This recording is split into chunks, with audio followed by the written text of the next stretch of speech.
Kabar mengejutkan datang dari sepak bola tanah air. Pada 6 Januari 2025, pelatih timnas Indonesia, Sinteyong, dipecat PSSI. Simak informasi selengkapnya di voi.id. Ketua PSSI Erick Thohir membeberkan alasan pemecatan Sinteyong, yaitu karena masalah komunikasi, strategi, dan kepemimpinannya di Timnas Indonesia. Sinteyong dipecat tepat setelah memimpin Timnas Indonesia di Piala AFF 2024. Dia gagal membawa Garuda ke semifinal usai dikalahkan Filipina di matchday terakhir Grup B. Meski gagal di AFF, namun Sinteyong sudah berhasil mengangkat prestasi Timnas Indonesia selama 5 tahun melatih. Mulai dari lolos ke putaran ketiga kualifikasi Piala Dunia 2026 dan berhasil menaikkan ranking FIFA Timnas Senior dari peringkat 173 ke 125. Melihat sederet prestasi Sinteyong, tentunya kabar pemecatannya sangat mengagetkan. Apalagi pada Juni 2024, kontraknya sebagai pelatih Timnas baru diperpanjang hingga tahun 2027. Banyak fans Timnas yang kecewa terhadap pemecatan Sinteyong. Warganet pun menduga ada pihak yang menekan PSSI untuk memecat Sinteyong. Dugaan itu muncul karena hashtag Sinteyong out sudah ramai digaungkan di media sosial jauh sebelum kabar pemecatan ini. Menanggapi rumor tersebut, PSSI membantah adanya tekanan dari pihak luar.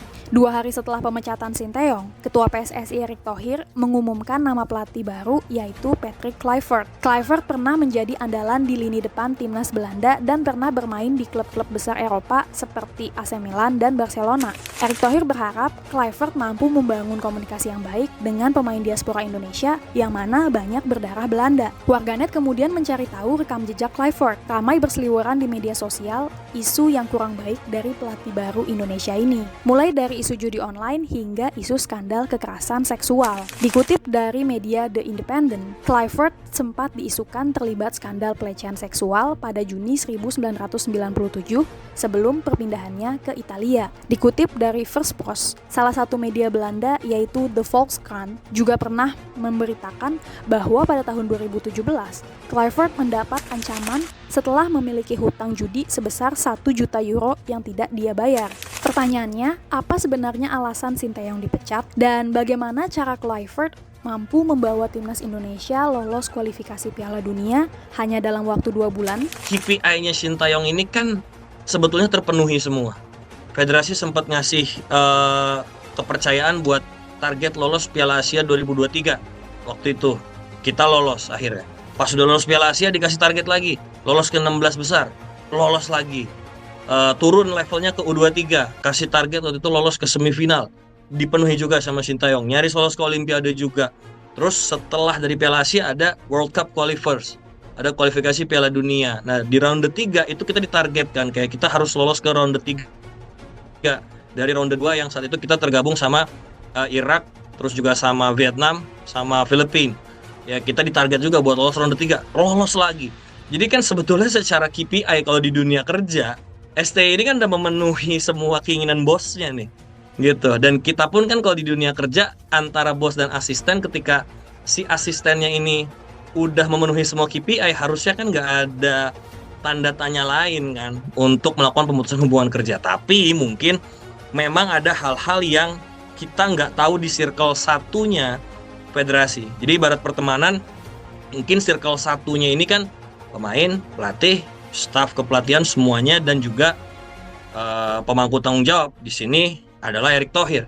Ya, Pak Erick Thohir sebagai ketua federasi. Kita nggak tahu tuh apa yang ada di circle satu yang terjadi, meskipun sebetulnya sudah simpang siur ya, sudah bertebaran ya di Twitter dan juga di internet tentang berita-berita tersebut, dan juga sudah ada yang mulai speak up.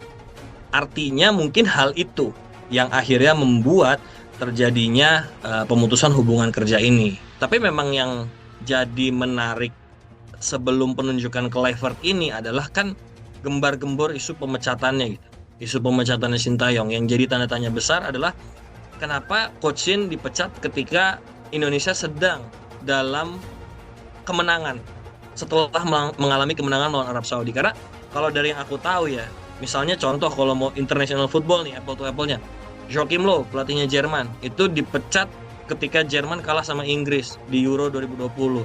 Terus juga ada Southgate deh yang terbaru nih, dia back to back bawa Inggris ke final. Piala Eropa juga dipecat karena memang hasilnya jelas gitu. Dia udah 2 kali ke final nggak juara. Terus Jurgen Klinsmann Korea Selatan juga dipecat setelah kalah dari Jordania. Maradona lah yang namanya lebih besar lagi almarhum juga dipecat waktu Argentina kalah sama Jerman. Atau kalau mau dari negara tetangga kita, Brian Robson pernah ngelatih Thailand, terus dipecat juga setelah melawan Indonesia waktu kalah. Nah ini kan Sintayong dipecat justru setelah mengalami kemenangan. Artinya ada faktor di luar teknis yang kita netizen ini mungkin cuma bisa berspekulasi gitu. Cuma bisa berspekulasi atas apa yang terjadi di behind the curtain, di balik tirai dari Circle 1 yang tadi saya sebut. Dan memang dengan penunjukan Kluivert ini juga, kalau aku sih ngelihatnya lebih ke mungkin pemangku tanggung jawab dalam hal ini federasi, Pak Erick Thohir dan jajarannya, Exco dan lainnya mungkin sudah melihat adanya indikasi bahwa terlepas dari tactician atau taktik yang diterapkan oleh Sintayong di pertandingan sebelumnya ini mungkin mengalami kemandekan, dan memang sempat mengalami kemandekan ya. Ketika lawan Cina kita sempat kalah, yang harusnya kita bisa raih poin di situ. Terus pas Piala AFF juga dengan skuad yang diturunkan under 22 saat itu ya, kita juga sempat ada target untuk bisa kasih yang terbaik, tapi ternyata kita gagal lolos. Berarti kan hal-hal tersebut sebetulnya coba di notes oleh federasi, tapi kayaknya yang menjadi faktor utamanya adalah adanya keinginan cultural similarities di sini, persamaan culture lah gitu. Nah, persamaan culture ini juga yang akhirnya membuat kita terus juga penonton netizen ini pingin ya udah, kalau memang hal itu yang diinginkan, artinya kita juga harus naik ke higher stages dong. Kita juga harus naik ke panggung yang lebih tinggi karena semua proses sudah dijalani sama pelatih sebelumnya. Jadi ya sekarang sampai satu titik mungkin hal yang butuh di notes dari keputusan untuk memanggil Kluivert adalah ya peningkatan kualitas, yang jelas peningkatan level permainan gitu. Karena yang harus dilakukan, saya sih berharapnya ya, Kluivert melakukan hal pertama adalah mencoba memperbaiki simpang siur yang sudah berseliweran itu tuh, terkait changing room lah, terus terkait apalah gitu. Artinya tugas pertama seorang pelatih behind the curtain yang tidak boleh dilihat oleh media dan siapapun adalah bagaimana mencoba mencari kehangatan ruang ganti lagi. Coba cari titik temunya lagi kepada semua pemain, baik pemain lokal kita maupun Dutch-born player kita gitu. Sebagai masyarakat Indonesia, rasanya hanya bisa berdoa untuk kebaikan timnas. Mari lihat kinerja pelatih baru yang ditunjuk PSSI menggantikan Sintayong. Harapannya tentu target lolos Piala Dunia tercapai.